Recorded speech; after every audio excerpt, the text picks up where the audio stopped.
In ancient Greek epics, they were described as people who drank the blood of enemies from skull cups, lived on horseback like wild beasts, had no laws, no culture, no humanity. The Greeks called them barbaros, meaningless noises of those who could not speak human language. But in the early 18th century, when gold miners in Siberia opened ancient burial mounds, what appeared was not the ashes of barbarians, but gold. Gold crafted with a level of refinement that the 18th century could not replicate.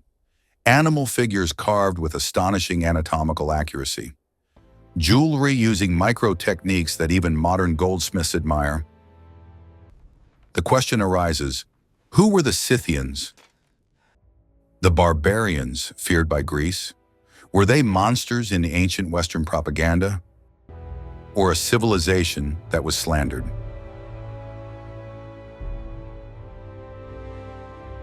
Chapter 1. Who first wrote history about them? The first sources and their problem. Most of what we know about the Scythians comes from three main sources. 1. Herodotus, Greek historian, 5th century BC.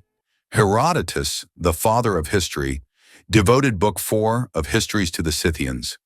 He described them as people who lived on wagons, drank horse blood, and even inhaled cannabis in smoke tents. He wrote, "No one who attacks them can escape, and no one can capture them if they do not wish to be found."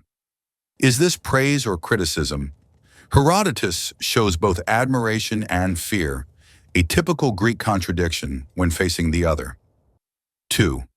Persian inscriptions, Achaemenid texts called them Saka, dangerous nomads whom even the mighty Persian Empire feared.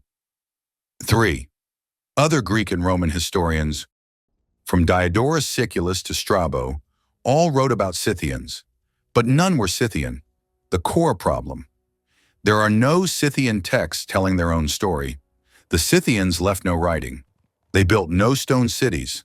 They carved no monumental inscriptions. Everything we know about them comes from the words of their enemies. This is like studying America only through Soviet accounts during the Cold War, or understanding China only through 19th century Western newspapers. The picture will be distorted. We know them through the words of those who feared them. So where is the truth? Chapter 2. Barbarian, by whose standards? The nature of the word barbarian, in Greek, barbaros, originally was not an insult. It simply meant those who speak a foreign tongue, sounds that Greek ears heard as bar. Gradually, the word changed meaning. For ancient Greeks, civilization equals polis, city-state, walled cities, agora squares, theaters, marble temples, settled agriculture. Barbarian equals nomad, no cities, no writing, living on horseback, seasonal migration. By this logic, if you did not live in cities, you were less civilized. But who defines civilization? Think for a moment. Must civilization be tied to cities? The Scythians controlled over 4,000 kilometers of territory from the Black Sea to Mongolia. They maintained complex trade networks from Central Asia to Greece. They had structured societies with warriors, craftsmen, and shamans. They developed metalwork so advanced that Greeks hired Scythian artisans. So were they less civilized, or simply civilized in another way? Adrian Mayer, author of The Amazons, Lives and Legends of Warrior Women, said, "The Greeks measured civilization by what you build. The Scythians measured civilization by what you can carry." Chapter 3. Archaeological evidence overturns prejudice. In the 1720s, as Russia expanded into Siberia, miners found gold in ancient burial mounds, kurgans. News reached Tsar Peter the Great, who ordered, "All discoveries must be sent to St. Petersburg. Anyone who loots graves will be executed." Peter did not just collect gold. He had every detail drawn and cataloged scientifically. This was the beginning of Scythology, and what was found shattered every stereotype. Modern experts from the British Museum analyzed Scythian gold using X-rays and microscopes. They found Granulation, gold beads smaller than 1 millimeter, fused onto surfaces with exact temperature control. Filigree, hair-thin gold wires twisted into complex designs. Repoussé, 3D relief hammered from the back of gold sheets. Lost wax casting, each piece uniquely cast Dr. Aude Mongiati, British Museum. This level of refinement equals, even surpasses, many Greek works of the same era, and they achieved this without permanent workshops on a moving steppe. Anatomically precise animal art Scythian artists depicted. Deer with correct muscle structure in motion, leopards in accurate hunting posture, falcons with detailed feather structure, horses with visible tendons in full gallop. This was not abstract art. It was scientific observation of nature. Famous works: Golden Comb of Saloka, 4th century BC. Scythian warriors fighting, detailed down to hair and clothing folds. Golden Pectoral of Tolstaya Mogyla. Upper scene, daily life, milking sheep, sewing clothes. Lower scene, predators hunting prey. Middle, rabbits, insects, birds. All astonishingly detailed. Coiled panther plaque, only 1 centimeter wide, with turquoise inlays. Perfect anatomical detail. In kurgans, archaeologists found medical instruments, bronze scalpels, needles, clamps, evidence of surgery, skulls showing trepanation, brain drilling. Many patients survived, bones healed, skeletons with properly reset broken bones, knowledge of orthopedics. This was not barbarism. This was a society with developed medicine. Kurgan analysis shows clear social layers. 1. Warrior aristocracy, buried with gold, weapons, horses, giant mounds. 2. Professional craftsmen buried with tools and materials. 3. Shamans buried with ritual objects, cannabis smoking sets, divination tools. 4. Commoners, simpler burials with basic goods, not chaos, a different but organized social order. Chapter 4. Female warriors in the Amazon myth. A shocking discovery. For decades, archaeologists assumed skeletons buried with weapons were male. But in the 1970s, DNA analysis revealed about 1/3 of Scythian women were buried with weapons and battle injuries like men.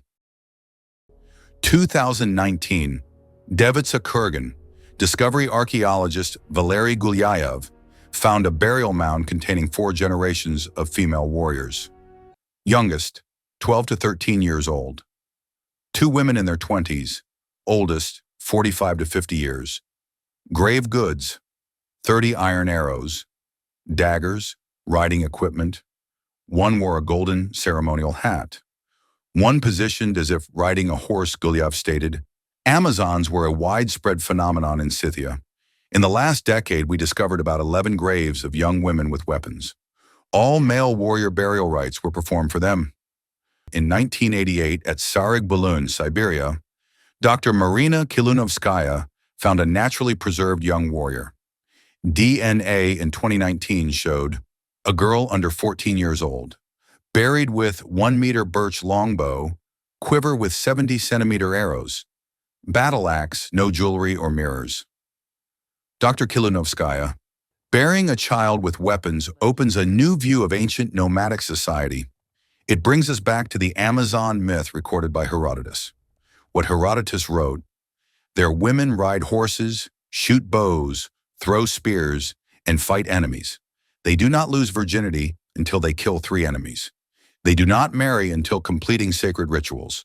A married woman no longer rides unless forced by total war. For centuries, this was seen as myth. Archaeology now confirms it was real. Why Scythian women fought. Adrian Mayer explains, a woman on horseback with a bow, trained from childhood, can be as deadly as a man.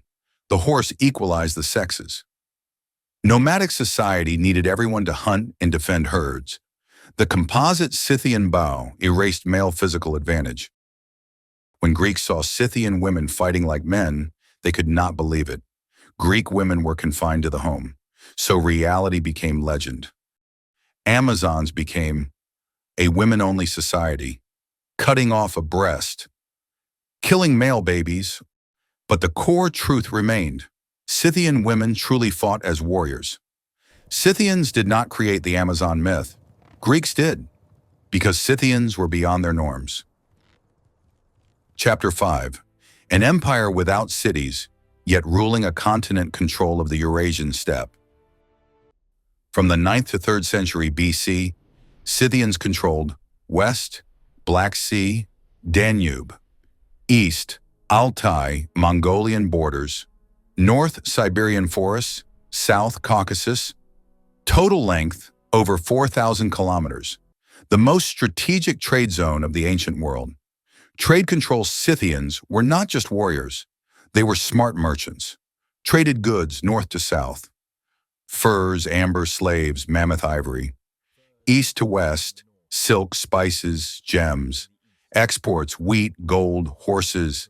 They were key middlemen on the early Silk Road, taxing caravans for immense profit.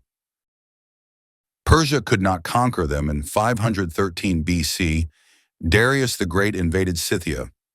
Reasons: Scythian raids on Persian borders, control of trade routes, desire to punish and expand scale, hundreds of thousands of troops, Ionian fleet bridges across Bosphorus and Danube. One of the largest campaigns of antiquity. Scythian strategy, classic military lesson 1. Scorched earth retreat deep into steppe poison wells, destroy pasture 2, guerrilla warfare, small mobile units, hit and run attacks, strike supply lines 3, psychological warfare, lure Persians, deep stretch logistics, exhaust morale. The famous reply, Darius demanded surrender or battle. Scythian king Edinthersus replied, "I do not flee you. This is my way of life. I have no cities to defend, no fields to lose. If you wish battle, find and destroy the graves of my ancestors. Then I will fight." Philosophy of absolute freedom. Nothing to lose, nothing to fear. Outcome: Persian army, exhausted, starving, diseased, demoralized. Darius withdrew, his first great military failure. Lesson: no walls, no capital, yet unconquerable. Chapter 6. How did they disappear? No final battle. Unlike other civilizations, no burned cities, no genocide, no decisive last battle. From the 3rd century BC onward, the name Scythian fades from texts, but they did not vanish. What happened? 1. Merged with Sarmatians. Likely name change more than population replacement. 2. Pressure from Celts, west, Huns, east Rome, south. 3. Climate change: drier steppe, harder to sustain horse herds. 4. Lifestyle shifts: some settled, some joined empires, some moved east. DNA evidence. Modern genetics shows mixed East Asian and West Eurasian ancestry. Modern Kazakh, Tajik, Southern Russian populations carry Scythian lineage. Nomadic traditions persist in Central Asia. Final rehook: a civilization did not die. It changed name. Its DNA lives. Its culture echoes. They did not disappear. They dissolved into history. Chapter 7. Conclusion: who is truly barbarian? Greek claim: Scythians were barbarians. They drank blood. They had no culture. They lived like beasts. Archaeology shows master goldsmiths, advanced surgeons. Complex society, scientific animal art defeated the Persian Empire. Problem is not that Scythia was uncivilized. Problem is that they were civilized differently. They did not build pyramids. They built mobile art. They did not write epics. They lived legends. They did not build cities. They ruled continents. They did not have absolute kings. They had tribal federations. Lessons today. 1. History is written by the literate. If you leave no text, others define you too. Civilization is multi-path, nomadic not equal to primitive. 3. Prejudice lasts centuries. 4. Archaeology can overturn myths. Final twist, sometimes barbarian is just the name given by those who do not understand you. Greeks called Scythians barbaros because they did not speak Greek. Scythians may have had their own word for Greeks. People trapped behind stone walls, unable to ride free. Who is barbarian? Depends on who answers. Perhaps real civilization is not what you build, but how you live, how you treat others, and what you leave behind. Scythians left. Timeless art, living legends. Proof humanity can thrive in many ways. DNA and millions alive today, they did not vanish. They transformed. Epilogue, Scythians in modern culture. Today's Scythian legacy lives. Museums, Hermitage and British Museum display thousands of Scythian artifacts. Research, hundreds of kurgans remain unexcavated. Popular culture, films and games rediscover Scythians. DNA studies continue tracing their descendants. In 2025, Russia invests millions in new Siberian kurgan excavations using ground radar and AI analysis.